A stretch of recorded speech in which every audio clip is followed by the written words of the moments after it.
हाय hello होला bonjour मैं अपना होके भूल गई sorry okay once again hi hello होला बॉन्जोर ciao सलाम and namaste to all of you welcome to brain bars with Preeti and this is Preeti जिन्होंने फर्स्ट वीडियो देखी होगी उन्हें पता होगा आई एम प्रीति ओके तो हम आज शुरू कर रहे हैं हमारी इंडस्ट्रियल रिलेशंस की series this is the first video और हम इसमें बात करेंगे what is industrial relations what is the difference between industrial relations, labor welfare and HRM.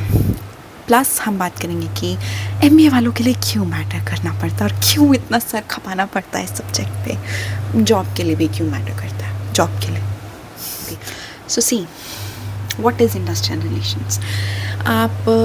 आपके जो एम्प्लॉयर्स हैं और आपकी जो एम्प्लॉयज़ हैं उनके बीच के रिश्ते को बोलते हैं इंडस्ट्रियल रिलेशंस. यानी कि एम्प्लॉय है एम्प्लॉयर है दोनों के बीच के रिलेशनशिप को हम इंडस्ट्रियल रिलेशंस बोलते हैं. जहाँ पे आपकी फैक्ट्रीज़ हैं, जहाँ पे आपके प्लांट्स हैं, जहाँ पे आपकी यूनियंस हैं, डिस्प्यूट्स होते हैं ग्रुप लेवल पे, वो उसको बोला जाता है इंडस्ट्रियल रिलेशंस. जब आपका और इंडस्ट्रियल रिलेशंस में यहाँ पे जब हम एम्प्लॉयर और एम्प्लॉय की बात कर रहे हैं, वर्कर और बॉस की बात नहीं हो रही है. Words matter in labour laws. ठीक है. इंडस्ट्रियल रिलेशन में हम यहाँ पे बात कर रहे हैं एम्प्लॉयर एंड एम्प्लॉय. तो जब हम एम्प्लॉयर एम्प्लॉय की बात कर रहे हैं तो वहाँ पे उनके रिप्रेजेंटेटिव्स वो भी आ जाएंगे. जैसे कि रिप्रेजेंटेटिव एम्प्लॉय का रिप्रेजेंटेटिव कौन हो सकता है, कोई भी लेबर यूनियन. एम्प्लॉयर का कौन होगा, मैनेजमेंट. तो मैनेजमेंट एम्प्लॉयज़, एम्प्लॉय का हो गया लेबर यूनियन या फिर कोई और वर्कर जो उस एम्प्लॉय के बिहाफ पे बात कर रहा है. ठीक है. तो उनके रिलेशनशिप को हम बोलेंगे industrial relation. Now for example सब कुछ सही चल रहा है, प्रोडक्टिविटी है, पीस है, ट्रस्ट है, एवरीथिंग इज़ गुड, उसको बोल देंगे इंडस्ट्रियल पीस. लेकिन वहीं पे जहाँ पे डिस्प्यूट शुरू हो जाते हैं, जहाँ पे स्ट्राइक हो रही है, लॉकआउट हो रही है, तब इंडस्ट्रियल रिलेशंस का असली टेस्ट होता है. ठीक है. For example let's talk about a manufacturing company जहाँ पे 500 वर्कर्स हैं, एक ट्रेड यूनियन है. ठीक है. अगर ओवर टाइम पे नहीं किया जा रहा, सेफ्टी वर्कर्स की ध्यान नहीं रखी जा रही है, कोई सेफ्टी ट्रेनिंग नहीं दी जा रही है, workers are very fed up of it कि एक वर्कर की जान भी जा चुकी है, मे भी हो सकता है नहीं भी गई है, किसी को चोट लग गई, इंजरी हो गई उस वजह से. क्यों? मैनेजमेंट की गलती की वजह से. I am not talking about employee की गलती, मैनेजमेंट की गलती. और कई बार क्या होता है, मैनेजमेंट की ही गलती की वजह से एम्प्लॉय की गलती होती है. ठीक है. कैंटीन की क्वालिटी अच्छी नहीं, क्रेशर फैसिलिटी आप प्रोवाइड नहीं कर रहे हो, वेजेस नहीं दे रहे हो प्रॉपर टाइम पे. वहाँ पे यूनियन और मैनेजमेंट के बीच में जो भी बातचीत होगी, जो भी नेगोशिएशन होगा. फॉर एग्जांपल आपकी मदर जाती है एक शॉप पे, सूट पसंद करती हैं एंड वो रेट बोलता है 1500 रुपये. आपकी मम्मी बोलते हैं अरे मैं तो हर बार आती हूँ आपकी दुकान पे, ये तो 800 रुपये का मेरी दोस्त लेके गई थी आपसे, क्या बात कर रहे हो आप. फिर कहीं ना कहीं वो कहते हैं कि ऐसा हो ही नहीं सकता. आपकी मदर बोलती है नहीं नहीं आप 800 में दे रहे हो तो बताओ वरना मैं जा रही हूँ. तो वो दुकानदार बोलते हैं कि चलो आप 1300 कर लो, 1200 कर लो. नेगोशिएट होते होते दोनों 1000 रुपये पे आके रुकते हैं और 1000 पे जो है दुकानदार है वो बेच देता है, आपकी मदर खरीद लेती है. This is bargaining. तो ये नेगोशिएशन, ये बार्गेनिंग, ये कॉन्फ्लिक्ट या कॉपरेशन जो भी चल रहा है उनके बीच में, this is industrial relations simple terms में. ठीक है.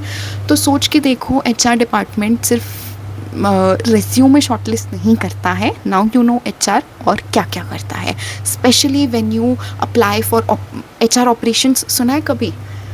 Specially when you apply for HR operations factories में, प्लांट्स में, वहाँ पे जब आप अप्लाई करते हो ना, वहाँ पे आपको ये सब चीज़ों का ध्यान रखना पड़ता है, देखना पड़ता है. एंड इवन जो ऑफिस में HR बैठा है वो भी तो CTC बनाता है, उसमें भी वो भी तो अलाउंस देता है ना. वो अलाउंस के बारे में उसको कैसे पता है? क्योंकि उसने लेबर लॉज पढ़े हैं, इसीलिए उसको पता है. ठीक है.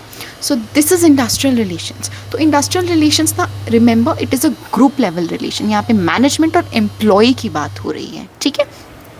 अब HRM, see HRM is on an individual level. यहाँ पे आप हायरिंग करते हो, ट्रेनिंग देते हो, performance appraisal, employee empowerment, motivation, leadership, फलान ढिमकान ढिमकान. Leadership is a part of organisational behaviour as well, but है तो एचआर का ही पार्ट ना, ऑफिस वाले एचआर का।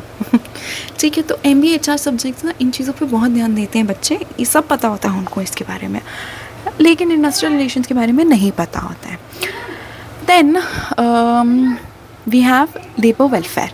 देखो लेबर वेलफेयर की जब हम बात करते हैं, वेलफेयर का मतलब ही क्या है, देखो केयर, ठीक है, वर्कर्स का ध्यान रखना, वर्कर्स के लिए काम करना कुछ। तो वेल बीइंग ऑफ वर्कर्स की जब हम बात करते हैं तब आता है हमारा लेबर वेलफेयर, यानी कि आप क्या फैसिलिटीज़ दे रहे हो, आप सेफ्टी का ध्यान रख रहे हो कि नहीं, हेल्थ का ध्यान रख रहे हो कि नहीं। जैसे हमने देखा है टाटा वर्कशॉप्स करता है, ठीक है, HIV अवेयरनेस प्रोग्राम चलाया था, कृषि फैसिलिटीज़ प्रोवाइड की। This is what, this is well being of workers. Social security government भी प्रोवाइड करती है, सोशल असिस्टेंस, ठीक है, कैंटीन, हाउसिंग, ये सब कुछ, दिस इज़ लेबर वेलफेयर। ठीक है, welfare is basically the caring part of the HR, और I would say caring part of IR, industrial relation, the caring part of industrial relations, जहाँ पे रिलेशनशिप भी है, कॉन्फ्लिक्ट भी है, केयर भी है, सब कुछ है। ठीक है, एवरीथिंग इज़ इंक्लूडेड, एक्सप्लॉयटेशन भी है, जिसके लिए लेबर यूनियंस बनी है। So if you see Gary Dessler पढ़ोगे ना, तो वहाँ पे चैप्टर 15 में इट्स गिवन इंडस्ट्रियल रिलेशन से रिलेटेड, लेबर रिलेशन से रिलेटेड, तो बहुत कंसाइज वे में गिवन है, which is I would say कि not enough for people in India, for students in India, वो इनफ नहीं है। तो मैंने बुक्स भी बताई थी, आप कौन सी रीड कर सकते हो, गो हिट रीड दोस बुक्स, देखो। Now talking of industrial relation, देखो इंडस्ट्रियल रिलेशन जो है ना आपका, अभी हमने बात किया होता क्या है, ठीक है। अब बात करते हैं exact definition given by one और टू ऑथर्स, ठीक है। So we will talk about Dale Yoder, J Henry Richardson, UGC NET दे रहे हैं और बहुत सारी डेफिनेशंस हैं, 4-5 ऑथर्स की पढ़नी पड़ेगी भाई, ठीक है। लेकिन अगर आप MBA या BBA कर रहे हैं, then for you Dale Yoder, J Henry Richardson, कोई एक याद कर लो, अच्छे से याद कर लो। चलो let's start with Dale Yoder. I will also write this definitions in the description box, अगर पढ़नी हो, चाहिए कि एग्जैक्ट डेफिनेशन ये लिख के मिल जाए तो वहाँ पे देख लेना और अपना बुक में या नोटबुक में लिख लेना। Okay, so according to Dale Yoder, what is industrial relation? Industrial relations is a process of management dealing with one or more unions with a view to negotiate and subsequently administer collective bargaining agreement, labor contract. भाई साहब, पढ़ने में ऐसा लग रहा है क्या बकवास लिखी है यार। Okay, कुछ नहीं है, सिंपल इंग्लिश है। एंड यू नो इंडस्ट्रियल, चलो बताती हूँ अभी मैं, नेक्स्ट डेफिनेशन आएगी ना तब बताऊँगी।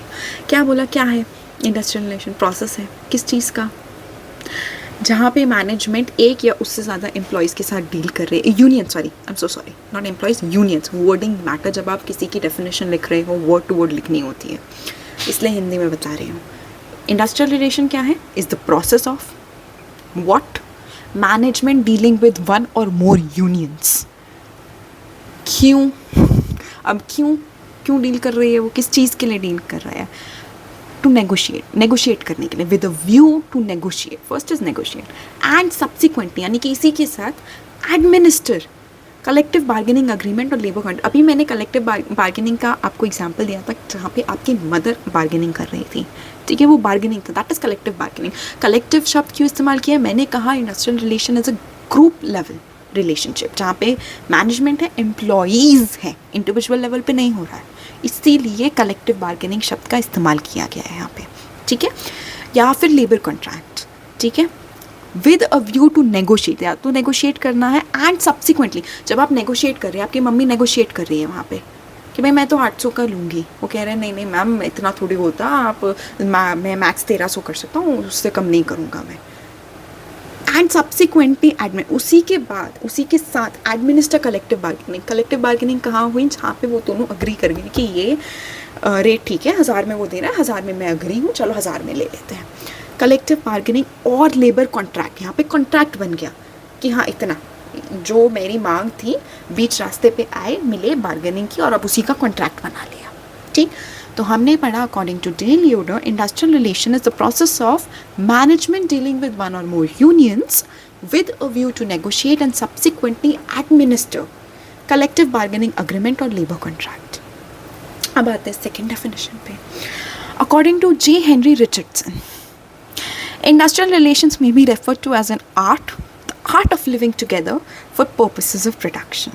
भाई साहब, एक तो ना आई डोंट अंडरस्टैंड ये अंग्रेज़ों की जो इंग्लिश है, इट इज़ रेफर्ड टू, ठीक है, it means it understands, we can understand this as, it can be referred to as, it means it is a process of, क्या पॉइंट है, एक ही तरीके से डेफिनेशन नहीं दी जाती है, हर जगह अलग अलग शब्दों का इस्तेमाल करना और उस हर शब्द का मतलब एक ही है, मीन्स नहीं, हम तो लिखेंगे फैंसी इंग्लिश, खैर चलो उनकी मर्जी उनकी भाषा, who am I to say anything, choice, right to choose. Okay, तो इंडस्ट्रियल, अब इन्होंने बोला इंडस्ट्रियल रिलेशन जो है व्हाट इज़ इट, अब यहाँ प्रोसेस नहीं, it is referred to as industrial relationship, industrial relations may be, वो ये भी नहीं कह रहे कि पक्का है, नहीं, may be referred to as an art माने कला, फिर comma, the art of living together, एक साथ मिलजुल के रहने की कला, for the purposes of production करने के पर्पस से, उसको मतलब नहीं था केयर हो रही है नहीं हो रही है कोई दिक्कत नहीं है, पर केयर करनी पड़ेगी, क्यों, क्योंकि हमें प्रोडक्शन करनी है, हम चाहते हैं कि वर्कर्स हमारे लिए काम करें, just for the purpose of that, बाकी ह्यूमैनिटी नहीं है मन में. I am so sorry, I don't know what kind of a person he was, may be he was a really good person, but मैं सिर्फ for the purpose of entertainment की boring ना लगे इसलिए बोल रही हूँ. This is what it says, it is referred to as the an art, एक कला, the art of living together, मिलजुल के रहने की कला, for the purposes of production के पर्पस से, यानी कि जो भी मैन्युफैक्चरिंग चल रही है वो रुके ना, चलती रहे उस पर्पस से, ठीक. So these are the two definitions, description में होंगे, आप जाके पढ़ लेना भाई, लिख लेना, याद कर लेना, याद नहीं हो तो जैसे मैंने बताया वैसे याद कर लेना, ठीक है. Okay, so this is about industrial relations. अब देखो इंडस्ट्रियल रेवोल्यूशन जो है ना आपका, दैट स्टार्टेड इन 80, हिस्ट्री हम पढ़ेंगे, एक जस्ट दे रही हूँ कि क्यों कैसे, ठीक है. 18th to 19th सेंचुरी में शुरू हुआ था, अराउंड 1914 वर्ल्ड वॉर हुआ था, वर्कर्स ने अपनी आवाज़ उठाई थी कि हमें हमारी राइट्स को सुनो, हमें एक्सप्लॉइट किया जा रहा है, ठीक है. क्या था, एग्रीगेरियन इकोनॉमी थी अब इंडिया में, तो ट्रांजिशन कैसे आया, ब्रिटिशर्स के थ्रू आया, कैसे, मशीन्स आई, ब्रिटिशर्स आए तो हमें भी पता है मशीन्स आई, ठीक है, मशीन्स आई तो डेवलपमेंट हुई, इन्वेंशंस हुई डिफरेंट, हम चरखा से मशीन्स पे चले गए, हमें भी पता है ये बात, ठीक है. जो मशीन मेड चीज़ें होती हैं, जो प्लांट्स होते हैं, अगर कभी देखे हों इमेजेस वगैरह में, तो अब वो जो मशीन्स हैं, टेक्नोलॉजी आई, फैक्ट्रीज़ बननी शुरू हो गई. अब जब फैक्ट्रीज़ बनी तो वहाँ पे उन्होंने मशीन के थ्रू किया मास प्रोडक्शन, लोग भी बढ़ गए, पॉपुलेशन तो बढ़ी है, ऑफ कोर्स बढ़ ही रही है, उस दिन से आज तक इतनी बढ़ गई है कि इंडिया में पैर रखने की जगह नहीं है, पर पॉपुलेशन बढ़ रही थी. आप नई मार्केट को जब टारगेट करते हो, नई मार्केट में जाते हो, तो वहाँ पे क्या होता है कि और लोग हैं, और चीज़ें चाहिए, तो मशीन आते ही मास प्रोडक्शन शुरू हो गया, जो चीज़ 10 बन रही थी अब 100 बन रही है. वहाँ पे क्या हुआ, वर्कर्स की एक्सप्लॉयटेशन शुरू हुई, ठीक है. एंड ब्रिटिशर्स के लिए लेबर कौन थे, हम आए, हमसे सारा काम करवाया, हमें एक्सप्लॉइट भी किया, सारा पैसा ले गए अपने पास, और हमारे पास क्या बचा, चलो कोई नहीं.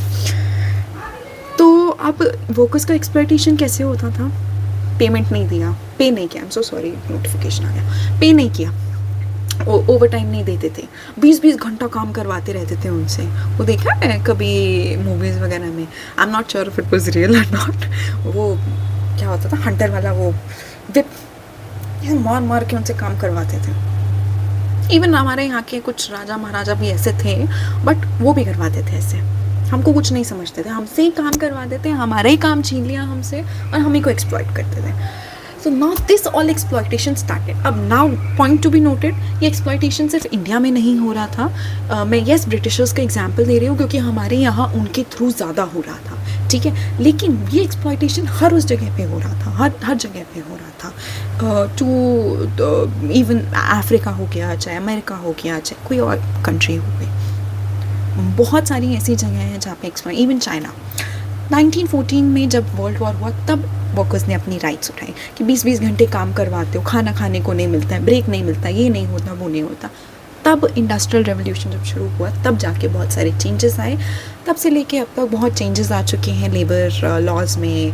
अब तो लेबर कोड्स बन गए हैं, खैर उनके बारे में भी पढ़ेंगे कि उनका क्या,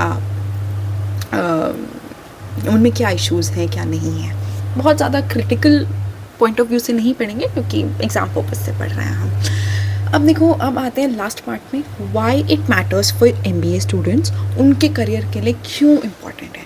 देखो भाई, मैंने पिछली वीडियो में भी बोला था लोगों को लगता है HR is a people person. Yes, it is a people person, लेकिन सिर्फ ऑफिस वाले लोगों को नहीं संभालना होता है, फैक्ट्री वालों को भी संभालना है, वो भी वर्कर्स ही हैं, दे आर ऑल्सो एम्प्लॉइज़। अब यहाँ पे ना एक तो मेरे को सबसे अजीब चीज़ पता है क्या लगती है, whenever we talk about office वाले तो एम्प्लॉय बन जाते हैं। अरे हम तो एम्प्लॉइज़ हैं। अरे मजदूर तुम भी मजदूर ही हो यार, तुम कॉर्पोरेट मजदूर हो, फैक्ट्री मजदूर मजदूर तुम भी हो, ठीक है, मजदूरी ही कर रहे हैं हम सब देखा जाए तो। ऑफकोर्स फैक्ट्रीज आ जाती है तो वहाँ पे हम वर्कर शब्द का इस्तेमाल करते हैं क्योंकि देयर इज़ नो डिस्टिंक्शन, वो कॉर्पोरेट मजदूर है, ये फैक्ट्री मजदूर है, कोई दिक्कत ना, दोनों मजदूर हैं भाई, दोनों मजदूर हैं, काम कर रहे हैं घिस घिस के।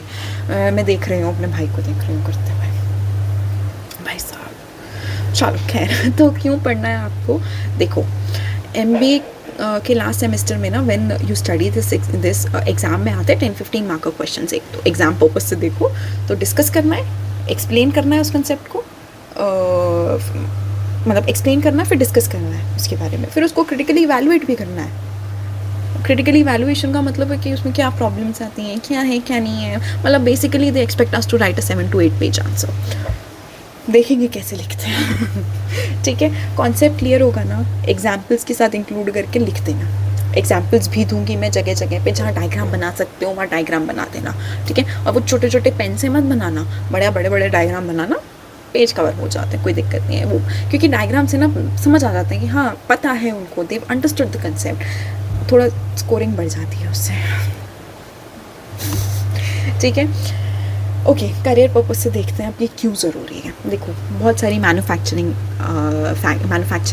वाली जगह हैं, PSUs हैं, आपके लार्ज प्लांट्स हैं, ठीक है, वेयर हाउसेस हैं, ऑटो स्टील है, सीमेंट है, फार्मा है, बहुत सारी इंडस्ट्रीज़ हैं। वहाँ पे HR का जो ये इंडस्ट्रियल रिलेशन और जो ये लेबर लॉ वाला पार्ट है ना, it is very very important. Daily का काम यही होगा वहाँ पे, आपका यूनियन से बात करनी होगी, वहाँ पे ग्रीवेंस हैंडल करना होगा, लोगों का ग्रीवेंस, डिसिप्लिनरी एक्शन लेना होगा। कितनी बार वर्कर्स को एक्सप्लॉइट किया जाता है। Why do you think people give those UPSC का EPFO वाला जो एग्ज़ाम होता है फॉर असिस्टेंट लेबर कमिश्नर क्यों देते हैं? बिकॉज सर्विस प्रोवाइड करने के लिए उनको। ऑफ कोर्स देखो, करप्शन तो हर जगह है, आई एम नॉट डिनाइंग दैट, लेकिन उन वर्कर्स की प्लाइट सुनो, ठीक है। मैं खुद देखती हूँ कैसे उनकी प्लाइट, उनको देखते हुए उनको जिस तरीके से एक्सप्लॉइट किया जाता है, वहाँ पे HR काम आता है। मजाक से हट के बता रही हूँ, you are the one who will be making the policies, who will be checking कि ये सब चीज़ें कंप्लाई कर रहे हैं कि नहीं कर रहे हैं, ठीक है। फैक्ट्रीज़ एक्ट है, फैक्ट्री में आपकी बिल्ड जो हाइट है वो कंप्लाई हो रही है कि नहीं हो रही है, हाइट ऑफ द सीलिंग, पूरी जो हाइट है वो कंप्लाई हो रही है नहीं हो रही है, क्रशर फैसिलिटी है कि नहीं है। तो बहुत एक्सप्लॉयटेशन है and we need to understand their plight as well, ठीक है। तो जब आप लेबर लॉज पढ़ोगे ना, चलो लॉज तो आप अभी नहीं पढ़ेंगे for MBA, you read the labour codes, लेकिन यू विल सी कि किस तरीके से कितने अच्छे से लॉज बनाए हो, लेकिन उसके बावजूद प्रॉब्लम्स हैं। Why? Because the system is corrupt, of course system corrupt है, and the management, there are lots of times कि अगर सिस्टम सही भी हो ना, and they try, management is, क्योंकि भाई अमीर लोग हैं, फैक्ट्री है उनकी, तो नहीं सुनते। And there are lot of times, पता है प्रॉब्लम, मेन प्रॉब्लम पता है क्या है, that there is no education for them. उनको पता ही नहीं है कि उनकी राइट्स क्या है, and that is the reason unions were created, right.